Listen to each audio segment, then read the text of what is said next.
నమస్తే, welcome to okay TV. నేను హనుమకొండలోని 2.5 ఎకరాల భూమిని ఒక మీడియా ప్రజా సమస్యల పరిష్కార దిశగా పనిచేసే ఒక మీడియా అని చెప్పుకున్న ఒక మీడియా 2.5 ఎకరాల భూమిని కబ్జా చేశారని చెప్పి ఒక అతను అయితే మన ప్రజావాళ్ళకి రావడం జరిగింది. అసలు మాట్లాడదాం, అసలు ఎందుకు కబ్జా చేయాల్సి వస్తుందో, దేనికోసం తీసుకుంటారు అన్న చెప్పండి. మీరు ఎక్కడి నుంచి వచ్చారు, ఏంటి సమస్య? నేను హనంకొండ మండలం హనంకొండ డిస్టిక్ కాజీపేట నుండి వచ్చాను. మండలం కాజీపేట పరిధిలోని మడికొండ రెవెన్యూ కుమ్మరిగూడెం విలేజ్ లో 2.5 ఎకరాల భూమి ఉన్నది. అక్కడ కపిల్ హోమ్స్ వాళ్ళు, హెచ్ఎంటీవీ వాళ్ళు అక్కడ కలిసి హెచ్ఎంటీవీ 100 ఎకరాల భూములు కబ్జా చేసిండ్రు. గత 15 సంవత్సరాల నుంచి ఆ భూమిని నన్ను అమ్మమంటే నేను అమ్ముతలేను. అమ్మకపోతే నన్ను వివిధ రకాలుగా నన్ను చట్టపరంగా వేధించినా కానీ నేను చట్టంలో ప్రూఫ్ చేసుకొని 2.5 ఎకరాల భూమిని ఎంఆర్ఓ గారు మాకు ఆర్డర్ కాపీలు ఇచ్చిండ్రు. తెలంగాణ పాస్బుక్లు కూడా వచ్చినాయి. వచ్చిన తర్వాత ఈ 100 ఎకరాల భూములలో మా భూమిని కూడా కలుపుకొని మొత్తం సైడ్ వాల్స్ గిట్లా పెట్టుకుంటుండ్రు. అక్కడ ఉన్న పోలీస్ డిపార్ట్మెంట్ కు వీళ్ళకి ఎవరు కంప్లైంట్ ఇచ్చినా ఎవరేం పట్టించుకుంటలేరు. సీఎం గారిని కలిసేదానికి ఇక్కడికి వచ్చాను. అంటే మీరు సాగు చేసుకుంటున్నారా, లేకపోతే వీడి భూమిని కబ్జా చేస్తా ఉన్నారా? లేదు, సాగులో ఉన్న భూమిని అక్కడ 100 ఎకరాల భూములు కబ్జాలు చేసింది కాబట్టి దాంట్లో ఇంక్లూడింగ్ మాది కూడా కలిపి చేసుకుంటుంది. గత 15 సంవత్సరాల నుంచి ఇదే తతంగం జరుగుతుంది.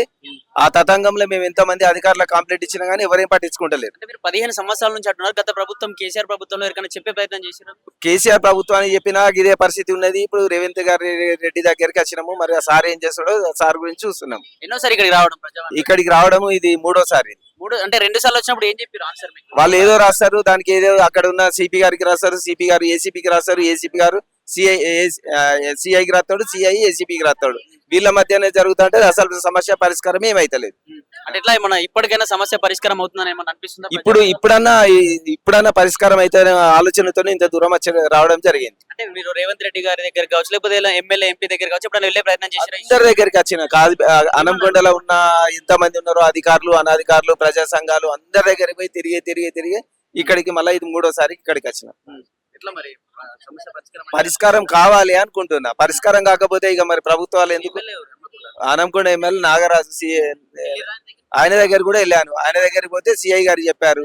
సిఐ గారికి చెప్తే సిఐ గారు సరే పంపియండి మాట్లాడుతా అన్నాడు. సిఐ గారు వాళ్ళ వత్తాసే పలుకుతుండు. అంటే హెచ్ఎంటీవీకే సపోర్ట్ చేస్తారు అనుకోవచ్చా ప్రభుత్వం? కరెక్ట్, 100% వాళ్ళకే సపోర్ట్ చేస్తుంటారు కదా. నాకు ఇచ్చిన ఆర్డర్ కాపీలు, ఎంఆర్ఓ గారు ఇచ్చిన కాపీలు, జేసీ గారు ఇచ్చిన ఆర్డర్ కాపీలు, పాస్బుక్లు వాళ్ళు ఏం చూస్తలేరు కదా. చూడనప్పుడు వాళ్ళు ఎవరికి సపోర్ట్ చేసినట్టు? నాకు ఆర్డర్ కాపీలు చూడాలి, తెలంగాణ గవర్నమెంట్ ఇచ్చిన పాస్బుక్ లను చూడాలి. అవి ఏం చూస్తలేరు కదా. మరి చూడనప్పుడు వాళ్ళకే సపోర్ట్ చేసినట్టు కదా. అంటే ప్రజాపాలన అని చెప్పి ప్రజల కోసం పనిచేస్తా అని చెప్పిన గవర్నమెంట్ మరి ఇప్పుడు ఎట్లా వాళ్ళకు వత్తాసు పలకడం పైన? ఇప్పుడు ప్రజాపాలన ప్రజల కోసము పరిపాలన చేసేది ఉంటే ప్రజాపాలన కోసం వచ్చిన ప్రభుత్వము నిజంగానే ప్రజలకున్న సమస్యలను బయటికి తీయాలా. ఇది కరెక్టా కాదా, ఇది ఏం జరుగుతుంది, పోలీసు యంత్రాంగం ఎట్లా పనిచేస్తుంది, పోలీసు వాళ్ళు సామాన్యులకు పనిచేస్తుందా, లేకపోతే గవర్నమెంట్ కు పనిచేస్తుందా, బడా వ్యాపారులకు, రియల్ ఎస్టేట్ దారులకు అనుకూలంగా ఉన్నారా, లేకపోతే తెలంగాణ పాస్బుక్లు వచ్చినాయి మరి అక్కడ జరిగేది ఏంది అని రావాలి, ఎంక్వైరీ చేయాలి కదా. ఎంక్వైరీ చేసి చట్టపరంగా వాళ్ళ మీద యాక్షన్ తీసుకోవాలి కదా. మరి తీసుకోకపోతే మరి ఏం లాభం? ఇప్పుడు నాకు గవర్నమెంట్ ఇచ్చిన ఈ రికార్డ్స్ అన్ని ఉన్న తర్వాత, ఈ తెలంగాణ పాస్బుక్లు ఇవన్నీ ఉన్న తర్వాత, ఆర్డర్ కాపీలు, ఎంఆర్ఓ గారు ఆర్డర్ కాపీలు ఇవన్నీ ఉన్న తర్వాత పోలీసుల దగ్గర పోతే, ఎంఆర్ఓ దగ్గర పోతే మేము రికార్డు మీదే ఉన్నది అంటారు. పోలీసుల దగ్గర పోతే ఇది మాది ఇట్లా లేదంటారు. వాడేమో 100 ఎకరాల భూములు వెంచర్ చేస్తా అంటారు. మరి ఎట్లా పరిష్కారం ఇది? మాకు అన్ని ఎవిడెన్స్ ఉన్న తర్వాత కూడా పోలీసు వాళ్ళు వచ్చి మాట్లాడాలి కదా. నిత్యం పోలీసు వాళ్ళు అవి చేసేదంతా రియల్ ఎస్టేట్లు, వెంచర్లు వీటి గురించే కదా. మరి ఇక్కడ న్యాయంగా ఉన్న గవర్నమెంట్ ఇచ్చిన ఆర్డర్ ప్రకారంగా నా భూమి వెంచర్కి గురైతుంది అని చెప్పిన తర్వాత కూడా వాళ్ళు పట్టించుకోకపోతే అక్కడ ఉన్న హౌస్ ఆఫీసరే కానీ, హౌస్ ఆఫీసర్ దగ్గర పోతే ఏసీపీ అంటాడు, ఏసీపీ దగ్గర పోతే హౌస్ ఆఫీసర్ అంటాడు. ఏం లగాంచాలు తిరిగి చచ్చిపోతాను.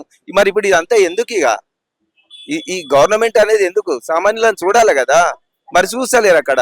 అందుకోసమనే ఇంత దూరం రావడం జరిగింది. ఇక్కడ చూసుకున్న విషయం ఏంటంటే హనుమకొండ జిల్లాలోని ఒక 2.5 ఎకరాల భూమిని హెచ్ఎంటీవీ కపిల్ చిట్ ఫండ్ కోసం హెచ్ఎంటీవీ కబ్జా చేసిందని చెప్పేసి హెచ్ఎంటీవీకి ప్రభుత్వం కూడా వత్తాసు పలుకుతుంది. ఎమ్మెల్యే దగ్గరికి పోయినా, అక్కడ ఉన్న ఎస్ఐ, ఎస్పీ దగ్గరికి ఎవరి దగ్గరికి పోయినా ఎలాంటి పరిష్కారం లభించట్లేదు. హెచ్ఎంటీవీ వాళ్ళ కోసమే ఇది కొమ్మగాస్తా ఉందని చెప్పి ఒక పబ్లిక్ అయితే ఆవేదన చెందుతున్న పరిస్థితి.